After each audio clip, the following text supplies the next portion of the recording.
guitars, heavy metal, and classic TV next on another episode of Retro Serial Podcast Edition.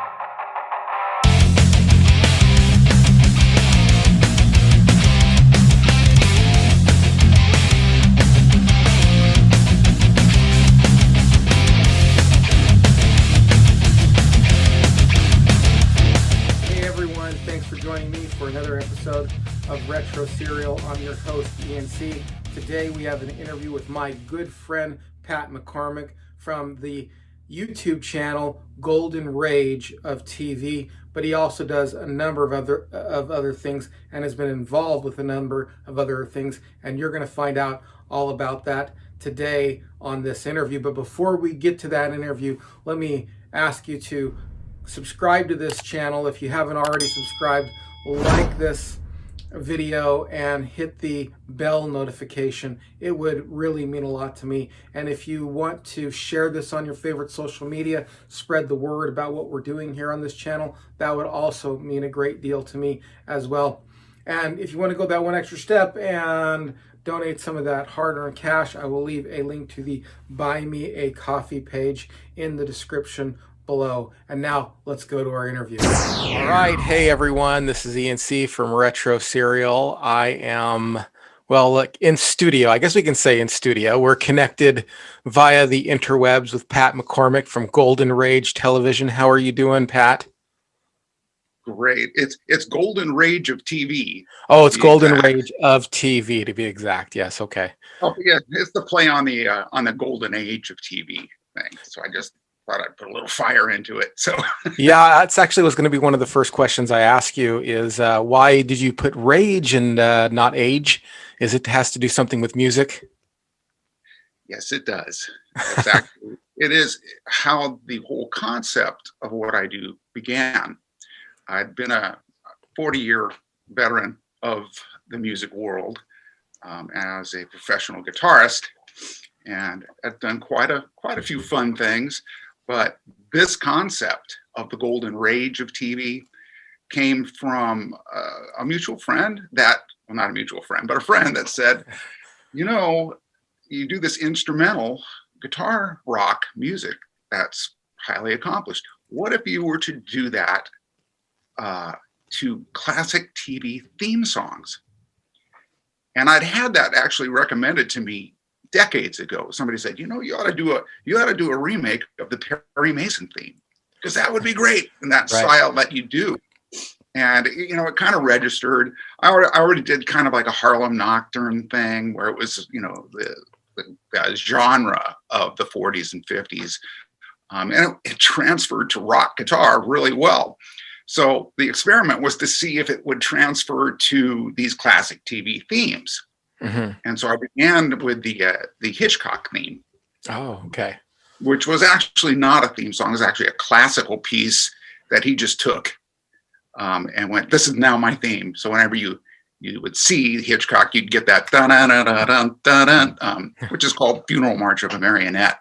Okay. I redid that and orchestrated it as a guitar music, and 40 different guitar parts on that thing. It turned out great. And I thought, okay, this works. I think I'll try my other favorites. Get Smart. I just listened to Get Smart. It's awesome. It's quite amazing. Thank you. So yeah, you saw that formula, it worked because I was able to take these songs, which were like hits, everybody knows them. You don't hear them on the radio, but you sing a one bar of I Dream a Genie, you know what it is. And so I did the same thing with Lost in Space, the second theme. And of course, Perry Mason, which came out great. I Dream a Genie, I didn't think would turn out good at all because it was too happy. It worked tremendously well. So it was one of those things where it's like, well, I'll try it. It worked. I'll try it again. It worked. I'll try it. So ultimately I ended up doing 12 songs. And what I do is I play the theme, and then in the midsection I put in my own composition. So I'm able to actually create the music that goes in the creamy filling of the donut, if you were looking at it that way. And then I end with the theme song again, and it came off well better than I expected. So I put a whole show together around that, where I actually had TV screens up on the stage with me playing little snippets of the shows while I was performing the theme songs. And it worked really, really well. And that was the golden rage of TV. That's where that term came from, because it was a hard rock guitar version of these songs. Right, right. And you have an additional channel, don't you, called, because I subscribed to both of them. When I first looked you up, I saw the music stuff first.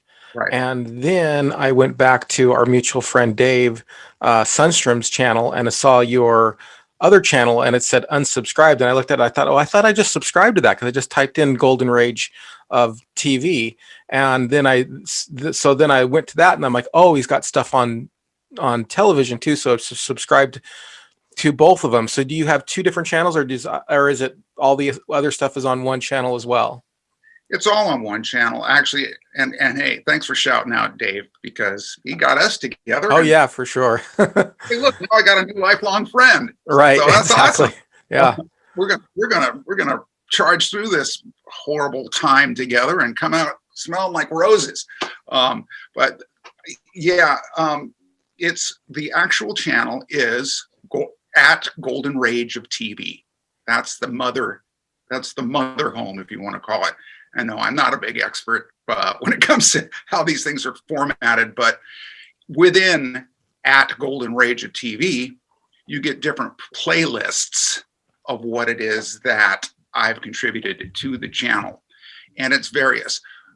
One of the playlists being the music videos, which is what I just described to you. So what happened about 4 years ago, and these are about 4 years old, these performance pieces. I had a bit of a medical issue that really is something. It's something that happens to everybody, that comes from the era of loud rock and roll, full-on speaker side fills, monitors that are barbaric, headphones, headphone recording. What happens is eventually, you get into your 50s, your ears start to go. Yeah.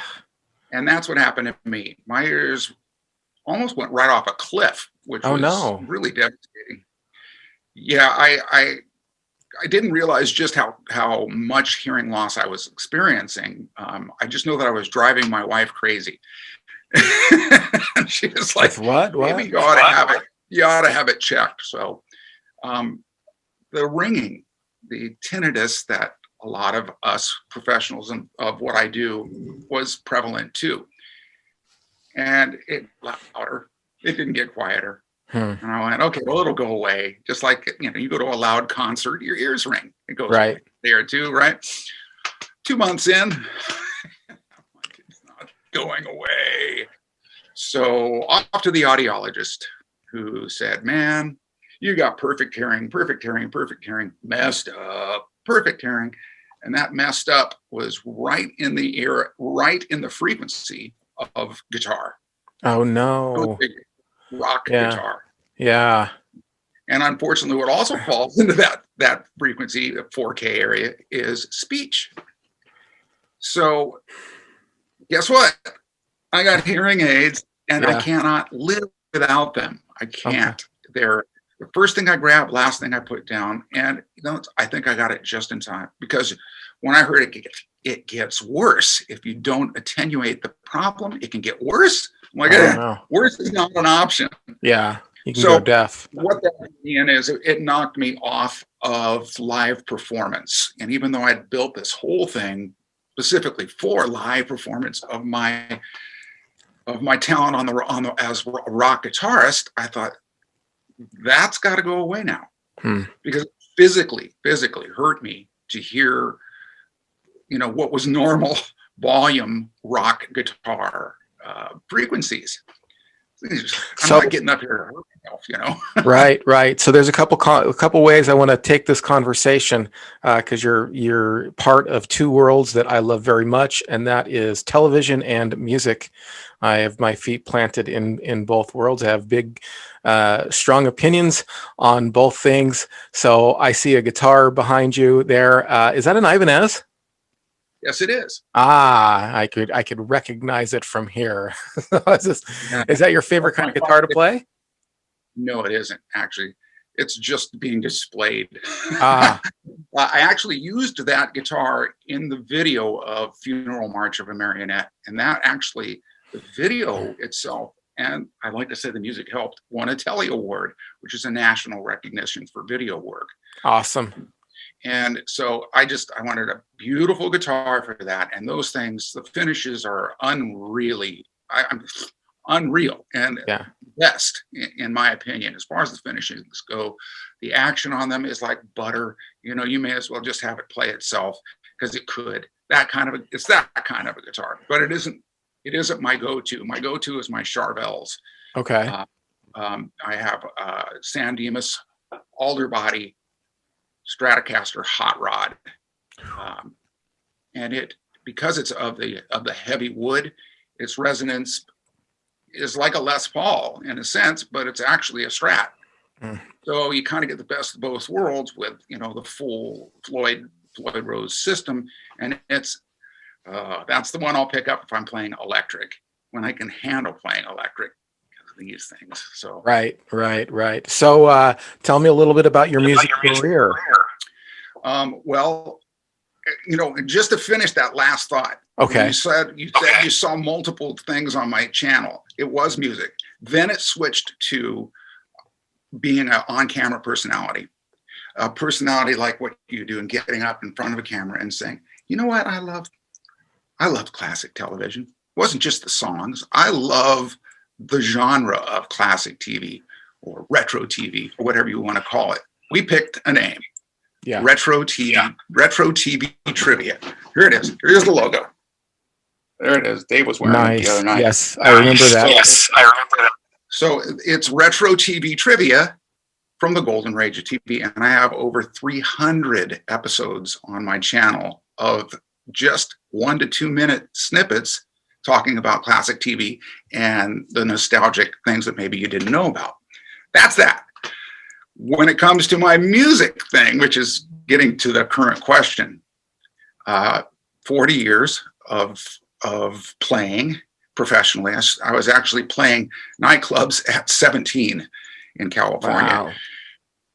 Yes, we got in high school. I found a great music partner, and we got serious. And next thing you know, we were a full top 40 cover band playing 4-hour nights at nightclubs. Sometimes the nightclubs would know I wasn't old enough to be in there, and I got to sit in the kitchen during the breaks. Some of them maybe even sliced potatoes. But most of the time I got away with it, which was great fun. And boy, those were the days. That was the early 80s when that was going on. And after that, I got into a metal band, because that was the era, the genre of the Judas Priest, Iron Maiden. God, I love those guys. And my favorite band called Comet. There you go. Equal minds. Yeah. Great minds think alike. That's it. Right. You were going to say another band that people don't know about. I'm really deep into underground music. I really love underground music a lot. So what was the name you were going to say? This band was called Kamikaze. And it was, if you recall the Smothers Brothers. Yeah. Dick Smothers Jr. was the lead of this band. And he was a local guy here in Santa Cruz, California. And the talent of this group was best I've ever been in. And I've been in dozens. But there was something magic about Kamikaze. We put out an EP called Bonsai Rock. And to this day, it stands up. We, of course, back then used way too much reverb on the voices. So oh, no. I listened to it. If we could have taken that delay and reverb off those voices, it would be amazing today. And it still is. Like I said, it opened my world from top 40 nightclub music, singing and playing, to, oh, this is how you rock. This is what this feels really good. And it was a great band. I mean, I can back it up with the music. It was something special. As a matter of fact, we should have made it. And the fact that we didn't probably saved our lives. Would you have killed yourself with drugs, alcohol, and rock and roll? Oh, the 80s. Can I say the 80s? Did I say the 80s enough? I mean, boy, it was an excessive era, no doubt. So, you know, you count your blessings. And so that kind of dried up. I did some other, I dabbled in country.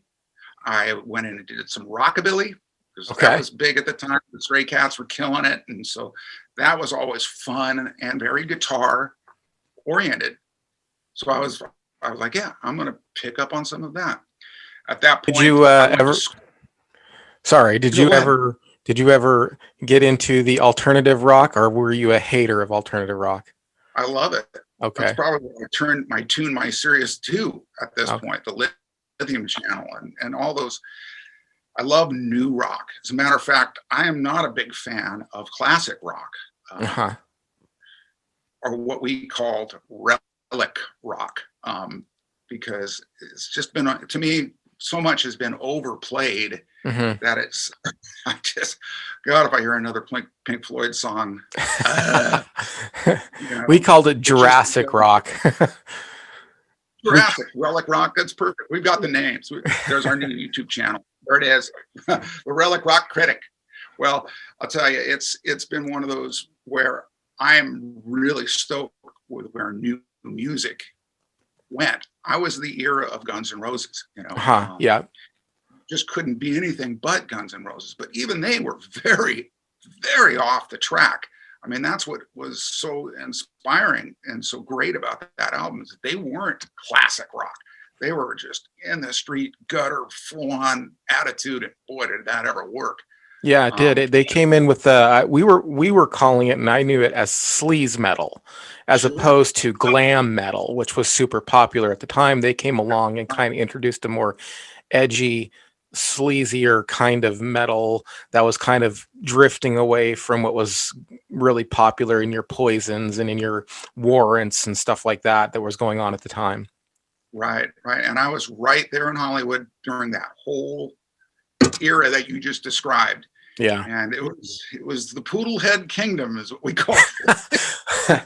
Because the hairstyle for it.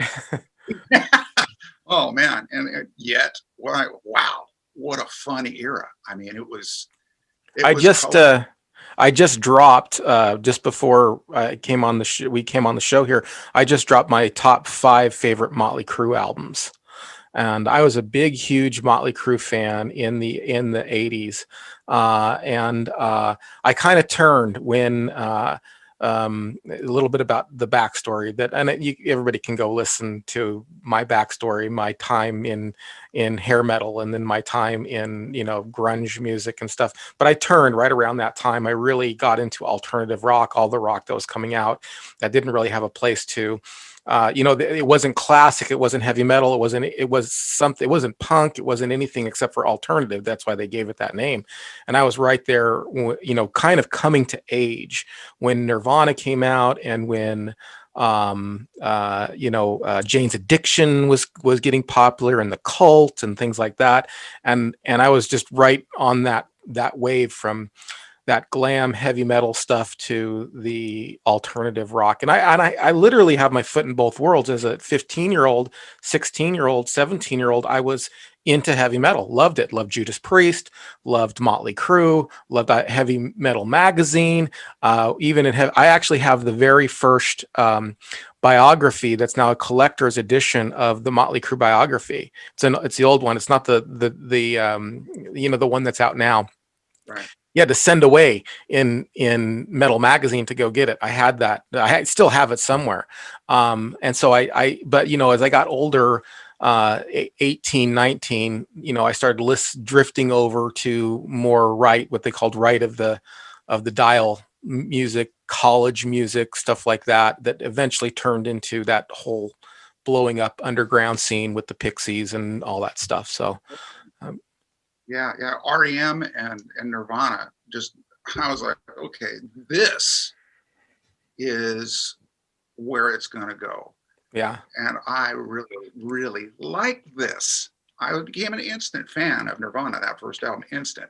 Yeah. You know, the song Lithium, I just had on repeat play because it had a vibe unlike anything that's ever happened before. And of course, it changed everything, which was good.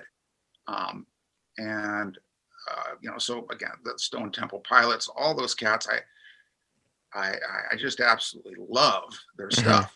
So yeah, I'm like you. I was like, okay, it's changing. Where's it changing? It's changing good. I'll go there. Right. Rather than being a traditionalist, you know. So I actually have a connection to classic rock in that in the early 90s, I played with Ronnie Montrose for about 5 years. Montrose would be the first album that Sammy Hagar came out with. You know, he became a star with him. And Ronnie was influenced many guitar players, including Van Halen. And so that was kind of a good feather in my cap to actually work with that guy who was, you know, again, he was legendary. And again, that kind of elevated my level as a musician, Pat McCormack, you know, to about the height it was going to get to. I thought, okay, well, this is a classic rock. But then a few years later, I got a call from my buddy who I'd grown up with. He was on a band. He was in a band that was on General Hospital, the daytime drama. A real band, or a fake band that was a real band. And they it's were like the Monkees. Yes, written into the script. But well, Monkees were much more fake than we were. We were a real band. Okay. And so he called me up and asked me if I wanted to do that. So the next thing I know, I'm on TV. And I'm on TV as a rock star, which is like, how much better can you get than that? You know, that's awesome. That was in the year 2000, and that band put out 4 albums while I was with them. We won an Emmy for the a daytime Emmy for outstanding original song, and stayed together for about 10 years. The lead singer is still on the show. He's also on Days of Our Lives too. His name is Wally Kurth. And that band was called Kurth and Taylor. And we put together a philanthropic organization and raised money for sick kids. And all of that to me is, instead of the platinum albums, you got a guitar. Hey, you got me going, hey, I got a telly. I've got my played on an Emmy winning song. These platinum albums, how many records have you sold, really mean nothing when you can say, I helped raise $750,000 for sick kids. And what a feeling of accomplishment that whole thing was. And that was the high point for me musically. So now you got most of my story. But of course, classic TV always comes back around. That's my passion. For sure. I want to mention one more thing that I'm totally jealous of, and that's that nice guitar and the nice guitars you have. I've always had the $50, $150 pawn shop guitar. I was so envious. I mean, I'm older now, you know, coming into a little bit more money, and I'm still trying to get the courage to order the guitar that I've always wanted, and that is Randy Rhodes's classic Flying V, polka dot Flying V. That would be, if I could have that guitar, I don't think I'd ever put it down personally. Right, the Jackson, right? Yes, yeah, I thought that.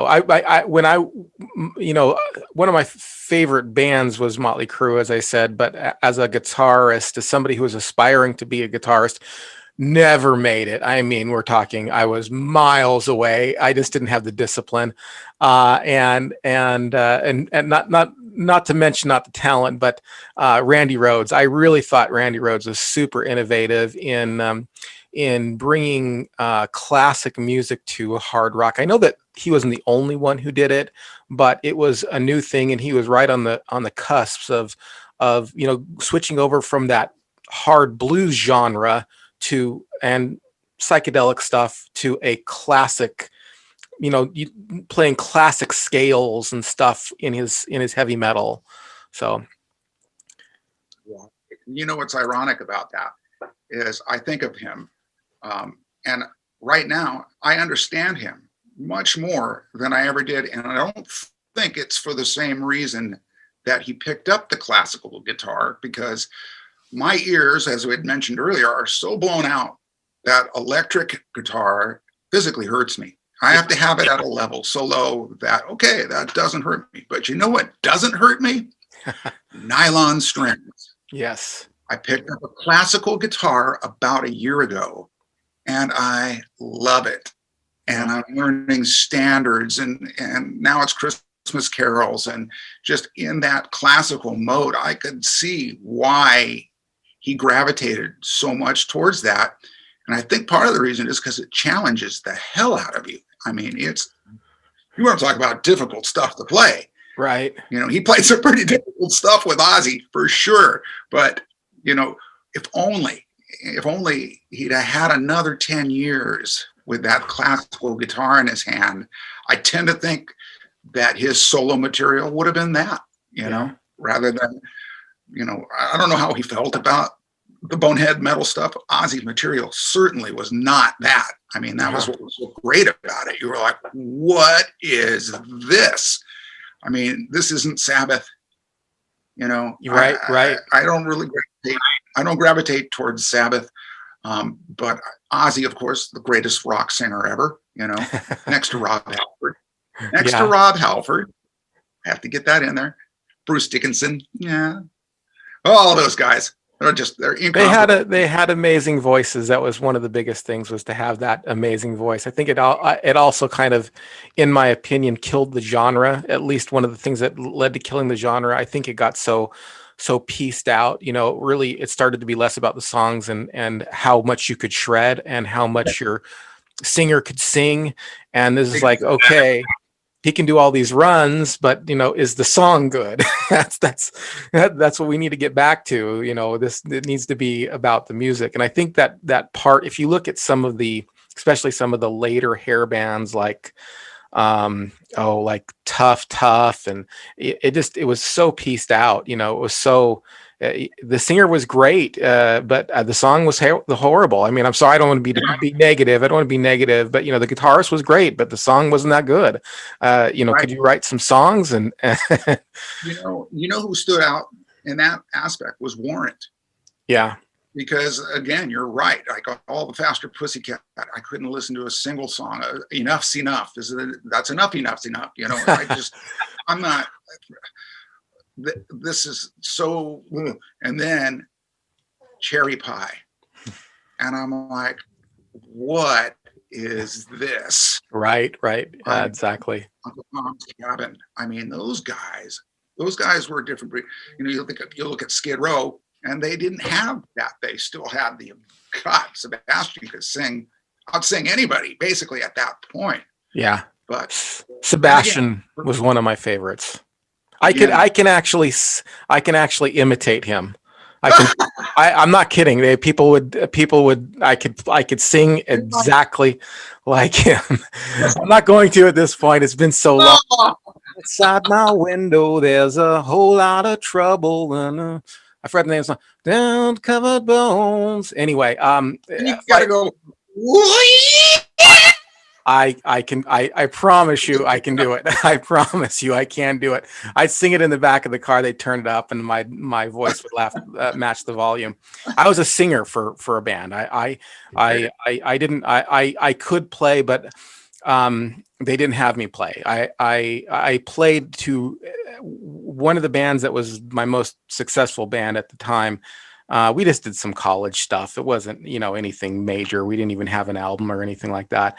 But I would write lyrics, and of course, me being the singer and the guitarist, we had a clash because my lyrics were by far better than his, and I would not sing his stupid lyrics. I'm sorry, I wouldn't do it. But but he wouldn't listen to me musically either. And it was basically like, you come in, you sing the songs, you got this really nice voice, you come in, you sing the songs, and you'll sing it this way. And so when I left that band, I had been playing guitar for a while, but I picked up a guitar just to write my own songs. Basically, was the idea. It was like, okay, so I'm gonna write my own songs. So even then, in a band that I had after that, I didn't play. I just wrote the songs and would show the guitarist, and then he would add his own flavor and stuff to it, which was fine with me. It was much more cooperative. Than the band I was in before. It was just like the guitarist wrote all the songs, and you just go along and don't get too far out of out of that. We're friends now, though. I mean, I was like 18 back then. I'm 47 now, so there's a lot of years passed under a lot of stuff, a lot of water passed under the bridge. But yeah, I was a singer for the most part for those many years, being in bands and stuff. You're a singer and also advanced in the field of psychology, because that's what happens. Yes. Advanced in the field of psychology when you play in bands. Personalities that you must deal with, and how to deal with your own ego, keeping it in check and not getting in the way of what could possibly be created, and having it get in the way. Fortunately, I hadn't been in a lot of situations like that, where sure, there were egos, and those egos, every one of them could back it up with ability. The trick was being able to say, you are driving this thing a little better than me. Here's the reins. I'll do whatever you want. And I'd been in a couple situations like that, and it just worked marvelously. You can have the ability, you can have the ego, but you need to be able to hand off the reins to the person that is obviously going to drive this thing better. Mm-hmm. You can't do that, it's going to be short-lived in this. And that's just it. It's a giving thing. How much can I give to make this thing happen? Right. What about me? What about my idea? Wait, this isn't all about me anymore. I'm going to make it hard on these guys. Yeah, experience. Your audio, sorry to interrupt you, but your audio just dropped off a little bit. It went from like being kind of up there and loud, and now just barely. You're kind of at a whisper. Technology. Can you hear me now? How am I sounding? No. Yes, much better. Better? Yeah. For sure. I'll talk louder too. I think I wrecked it with my Sebastian scream. I think I caused it. Yes. Right. Blame it on him. In my back covered bones. Yeah, if I get into it, I can get that scream out there. I haven't actually screamed. Who could scream on key was Kurt Cobain, man. That guy could. Talk about being able to scream in a pitch that was incredible. Like it was very melodic scream. Yeah, it's like, how does he do that without losing it? I know. That's the amazing thing. Eventually you lose it. Let's switch over to the television topic. Let's switch over to that. So let me ask you this question, deep philosophical question. What do you consider the golden rage or age of television? What would be your cap from this point to this point? I consider that golden age television, golden rage, or however you want to put it. Yeah, and again, it's the play on my title, golden age, golden rage. And I think the era, if you were to look at it, look it up, what it would be maybe the late 1940s. I'm going to say the 1950s through the 60s, maybe some of the 70s, but it seemed to me that the 50s and 60s were the golden age, because it was all new and they were experimenting with different formats, developing it. By the 70s, they knew what was working, and there was a lot of sitcoms, of course, police dramas, all those things, all those different elements worked, but they were all forged in that golden era, or the golden age that I call the 1950s and 60s. To me, the best television was in those years. Personally, that's what I like the best. But I also know that there's a term, classic television, classic TV. A lot of it retro TV. I don't necessarily use it that much, but I will call it classic TV. When I Right. start my videos, my first catchphrase is "Greetings, fellow classic TV." I say it better than that. "Greetings, fellow classic TV fans." Right. And that's how I say hi, classic TV fans. So the classic era, that era, rather than the golden age, is from the 1950s through the 1980s, is classic TV in my book. And Yeah. so when I do my shows, my one subject shows, I have that 4 decades there to pick fun tidbits from, and there is plenty. And Yeah, so there really again, is. and the 80s had some good stuff. It's like you had mentioned in my last video, the Star Trek: The Next Generation. That was the 80s. And gosh, I hate to admit it, but that's like 30 years ago. Like, that counts as classic TV. I think as the years progress, classic kind of gets defined differently. I would certainly put 80s in classic TV. It's just like now it's classic TV.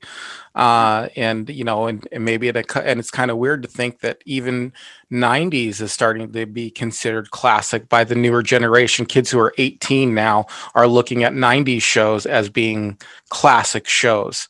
And it's true. You're right. And that's so there's another decade for us to play with. Right. It's like right on. Sure. more information for me to write an episode on. So that's what I do. And again, I keep them really quick. I'm not the 5-minute long video guy. I am the 2-minute video guy.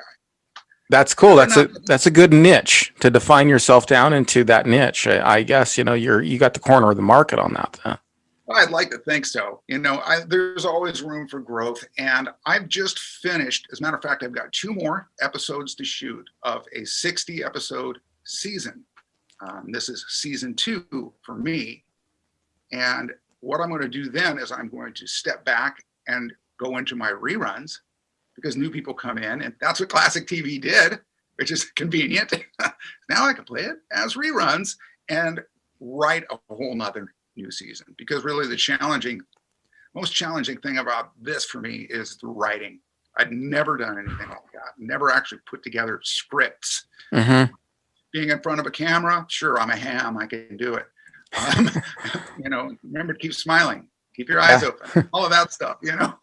Right. I remember, but it's the writing and making it interesting, and yet not on and on and on and on. And even in that way, I think I miss out on a couple of the key elements that probably should be there, which is the call to action. I noticed that you do it, and most everybody does do that. I don't go, when I start out, I don't go subscribe to me. When I'm done, I don't say subscribe to me. Yeah. What I do is just give you this content. Uh-huh. If you like it, I know you'll subscribe to me. Right. This could be a mistake. But the thing is I really felt I needed content. Yeah, for sure. See word content. Now I got a lot of content. So with that, once I'm done with these next 3, I'll be done with these in the next couple of weeks or less. I will be focusing full force on getting this stuff promoted and looked at by a larger audience, because I'm suffering in the subscription. Right. We got to get you up to that 1,000 mark so you can get monetized, right? I mean, that's what everybody wants. Me too. It's kind of embarrassing, and as long as I've been doing it, that I'm only at 750 or something, but I keep getting more daily. Well, you got like 4 from me. You got about 4 from me. My wife subscribed. I subscribed. I have a couple of my gaming channel subscribed, and I subscribed on my gaming channel, and a couple others that I have one that I just listen to music on and stuff like that. So yeah, I want to support all my fellow YouTubers, because it's tough being a YouTuber. I just broke 60 subscribers, but I'm only 3 months old at this point. But I do see other people who are 3 months old, and they're like already at like 500 or 600, and I'm at 60. I'm like, okay, what do I need to do? And I'm not the best at filmography either. It's just one of those things where I decided okay, it's a shoddy workman who blames his tools. I don't have everything everybody else has, but what do I have? Let's just concentrate on my strengths and not my weaknesses, and then just put it out there. I can do podcasts Yeah. pretty well.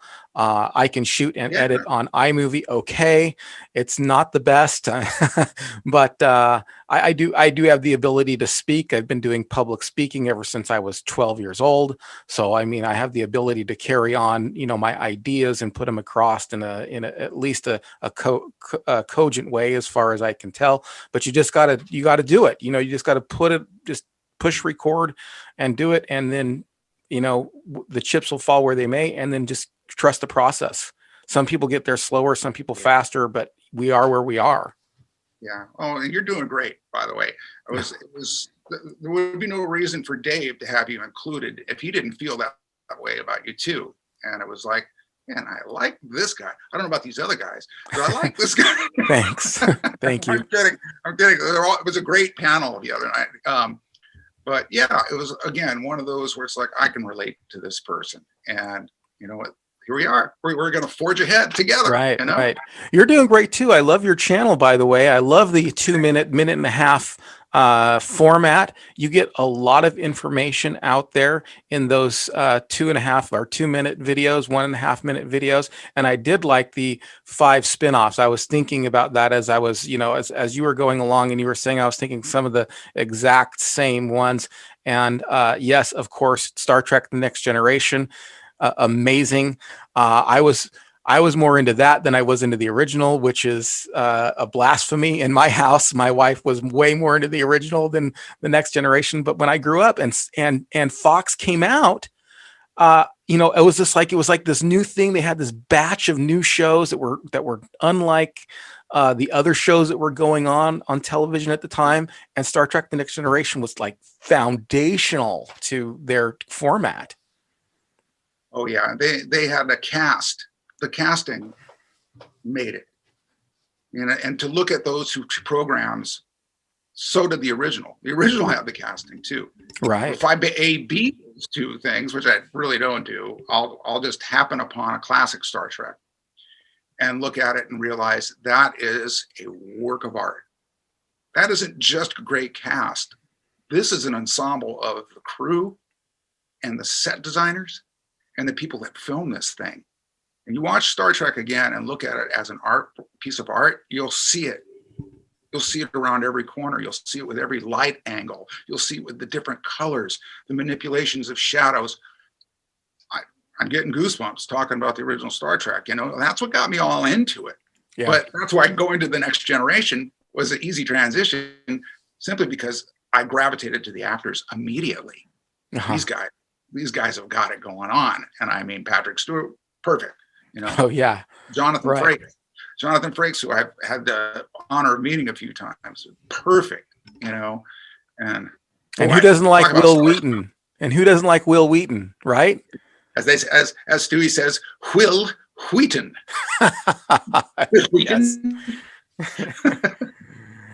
Well, it's interesting because I growing up, golden age television or classic television had a big influence on me for sure. And the channel is like growing up Generation X, and it's not just about what came out in Generation X; it's about what influenced Generation X. And for sure, what influenced Generation X was classic TV. I did come from more of a latchkey kind of home where TV was on, and one of the things that happened while TV was on was I was being introduced to I Love Lucy and Batman, Batman and Robin, was black and white and then colorized. And when I was a kid, I remember even in like 1984, we had more than one TV, but the TV that was in my room was a black and white TV.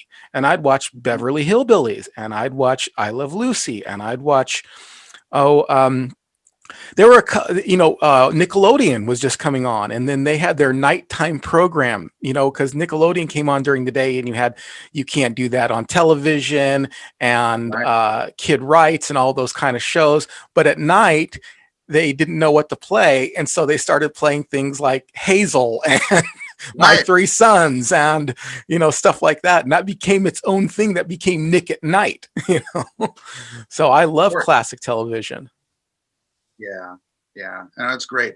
The only complaint I have about watching any of these great shows isn't the shows. Generally, it's usually the commercials that they sell with these shows. It's like, oh yeah, are you dying? How's your insurance these days? It depends. Men's diapers are the best, and it's like that kind of stuff. It's like, okay, as long as I remember to mute the commercials during some of these network broadcasts, it's awesome. Otherwise, mesothelioma. Are you suffering? Right? Are you suffering from mesothelioma? Yes. Do you remember where you left do you often forget where you left your keys? Yeah, it's that kind of stuff. It's like, this could be a sign of early onset Alzheimer's. I'm like, no, just get me back to the beaver, please. Yeah. Oh, Leave It to Beaver. We still play that in our house. I mean, to this day, we'll be sitting around. I'll be like, okay, put in the Leave It to Beaver. I find that show to hold up so well as far as the comedy in that show is just amazing comedy. I mean, I still laugh so much when it comes to that show. Jerry Mathers is one of the most humble, down-to-earth celebrities I've ever had the chance to meet. Actually, I don't want to say we're friends, but we keep in touch. And that to me is such an honor. I get blown away. It's like, wow, I'm actually talking to Jerry Mathers. This is unreal. Yeah. This is as big as it gets. But again, he's one of those that is an iconic legend that is so untouched by his stardom. Mm-hmm. And granted, child stars, so didn't really carry on much more into his to become a child star. Kurt Russell, wasn't like that. Right, but right. He's still the Beav, and he plays. He really, I'd say him and Tony Dow, both just stellar individuals in real life. Mm-hmm. Thought I'd throw that in there. Yeah, for sure.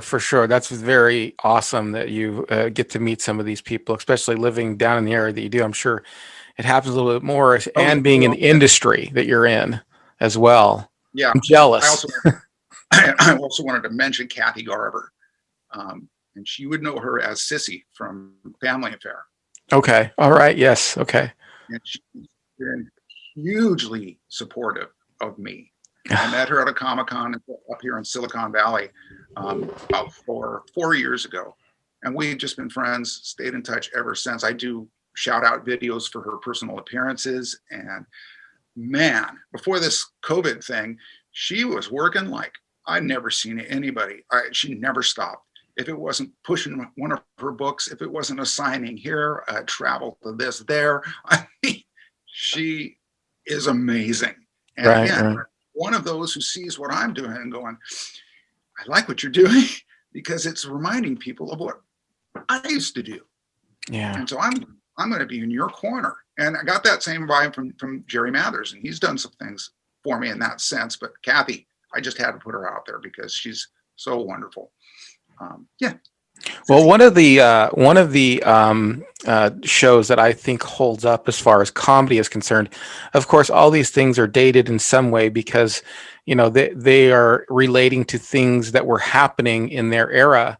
But one of the things I notice about classic TV a little bit more, or I should say golden age TV a little bit more, is it was a little bit more about the show and a little less about kind of what was going on in the world, where you get to the 70s and 80s and it was really, and I've mentioned this before in a few programs, it was really preachy.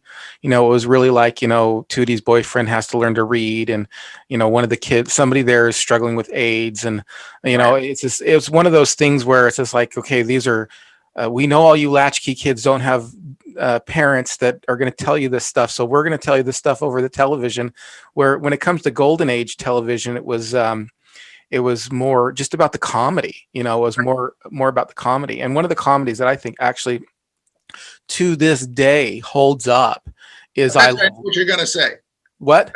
I bet I know what you're going to say. What? Do I get to guess? Sure. I said it, but maybe you didn't hear it. Go ahead.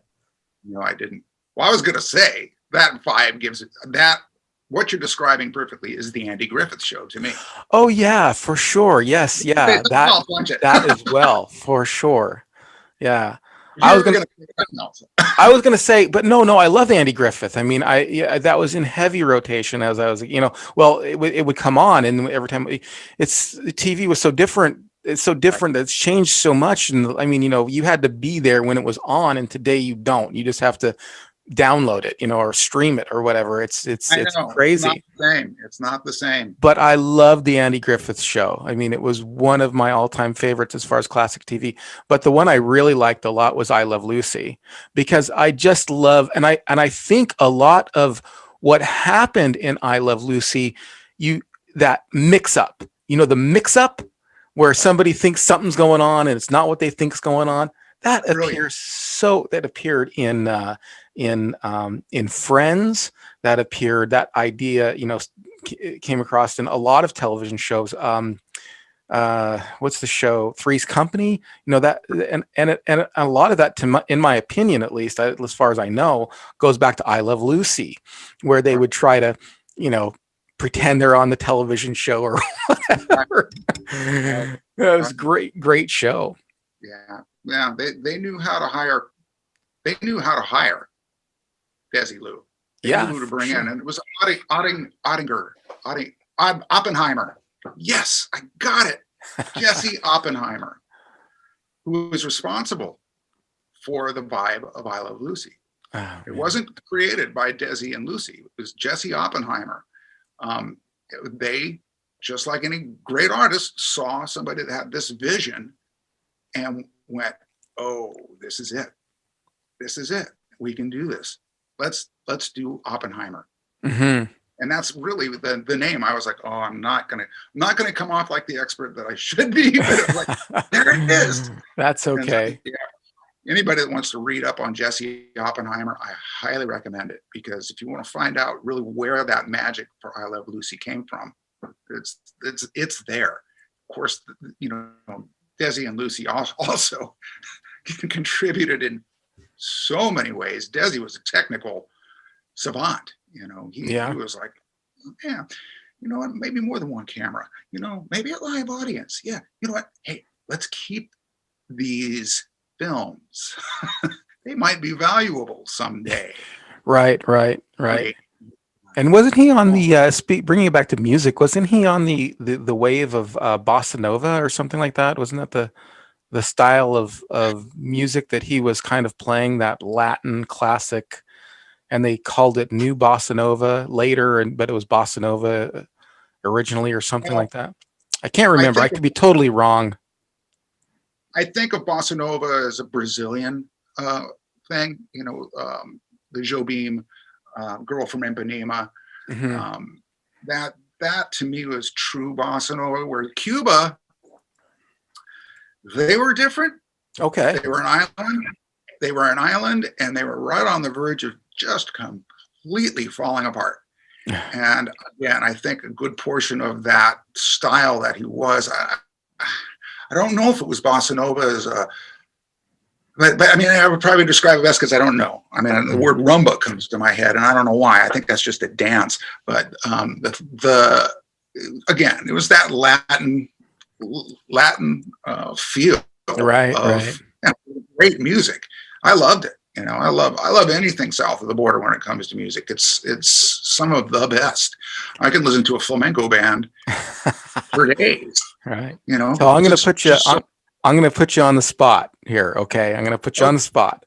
I want to know if you could boil it down to 5 black and white television shows that would be in your top 5. What would they be? The Outer Limits. Oh yeah. The Twilight Zone. Mm-hmm. Sea Hunt. Yeah, Sea Hunt. Never saw that. Of course, Leave It to Beaver. Oh yeah. Lloyd Bridges. Where? How many did I just name? That was 3, right? Well, of course, Leave It to Beaver. I have to say that because that was definitely one of them. The Munsters and Addams Family. There you go. That's 6, but I we'll let went you get one away over. with 6. I think, Now, well, did you have the whole Munster Adams Family competition in your house or growing up, or no? Or did they both no, find no. equal footing? Yeah, I thought they were. They were. If I was to gravitate to one over the other, the Adams Family was just. It was so far out there that it took me away. It Uh-huh. took you away. Whereas the Munsters was very. It did that too, but it was very slapstick, hoity-toity kind of comedy. Laurel and Hardy, it Yeah. really, it really was. Whereas the Addams Family was just so freaking unique in Yeah. a way. I mean, it explains why there's no Munsters feature films. They Yeah. tried, didn't so well, but Addams Family, Did they try? there's a concept we can run with, So, but what my all-time favorite was The Outer Limits. I just, if I ever wanted to just get taken away from whatever the stress of the world is doing, I put on an Outer Limits there, and I'm there. Wow. That show to me was better than The Twilight Zone. I just I felt know that that it there was just a competition there too between the Outer Limits and the Twilight Zone. sure, they're very much alike, sci-fi horror. Yeah. But I liked Outer Limits because it brought the horror into it a little bit more. You got more monsters, monsters are great and they were scary. I mean, really good, scary monsters, For sure. And yet it wasn't scary. It wasn't scary like The Night Gallery. It wasn't scary like Kolchak, The Night Stalker. Certain shows that when I was young and they'd come on, I'd head for the bedroom, get under the bed. I don't want to hear the opening to a Night Gallery. That's just wrong, man. Yeah. I still remember one episode of The Outer Limits where there was that spaceship that dropped and it came out with these little ants that had the faces. Oh, the Xanti Misfits. The Xanti Misfits. Yeah. All right, my friend. Yep. We are up almost about the hour. Stay with me though. Okay. So, but I want people to know exactly where they can reach you and how, just give us a little bit about your channel and things like that and how people can subscribe and that kind of thing. Well, thanks. Hey, thanks for having me, by the way. I really appreciate it. Oh, yeah, for sure. This is going to be, this is a friendship that's going to continue on, and I'm really happy about it, buddy. So yes, the Golden Rage of TV is on YouTube at Golden Rage of TV. I'm also on Facebook at Golden Rage of TV. Not too hard there. And I also have a Twitter presence. And Twitter is Golden Rage of TV with the number 1. It's best to kind of focus on certain aspects of social media when doing these things. And I think that's a great example of what Mr. Sundstrom has done, is just said, it's all about YouTube. Let's face it, YouTube would be my choice. But I get a lot of traction on Twitter too, because you get the video aspect, and you can tag and get all that. You can spread yourself out maybe a little bit more. But like I said, I'm finishing my 2nd season, and I'm about to put it into reruns because I really want to start promoting the YouTube channel. So that's how you find me, and I'm not stopping. I'm going full bore all the way until I can't do it anymore. Which will be never. Right. Until we die. Yes, right. Which will be never. Thank you, as long Pat. as I stay with a mask on, 6 feet away from everybody else, apparently I'll be just fine. Crazy. It is crazy. It's a crazy time we live in, and thank God for channels like yours that kind of take our minds off of it for a little while. That's also what I'm trying to do here at Retro Serial. Thank you for joining us on this podcast edition of Retro Serial. This is podcast and will be on YouTube as well. I have my foot in both worlds. There are things on YouTube that are exclusive to YouTube. So if you're listening to this on podcast form, please head on over to YouTube and like and subscribe and comment and do all that stuff that, really helps us out. Also with Pat's channel as well, please subscribe to his channel. Let's give him that Christmas gift of making it up over 1,000. And if you want to do that one extra step and donate some of your hard-earned cash during this economic crisis time to me and my humble studio, I would much appreciate it. I will leave a link in the description below to the Buy Me a Coffee page, which is akin to Patreon, where you can donate some of that hard-earned cash. As you can see from the studio behind me, it is a work in progress. We are making little steps each time, and it's going to be good. I'm dedicated to bringing you the best in nostalgia revolving around growing up Generation X. So we will talk to you again soon. Thank you for joining me on this episode of Retro Serial. Hey everyone, this is ENC. Thank you once again for watching this episode or listening to this episode on podcast. And if you are a podcast listener, let me just encourage you to leave a review and a rating, and remind you that we do have a YouTube page. And if you're already on the YouTube page and you like this video, you also might like these videos.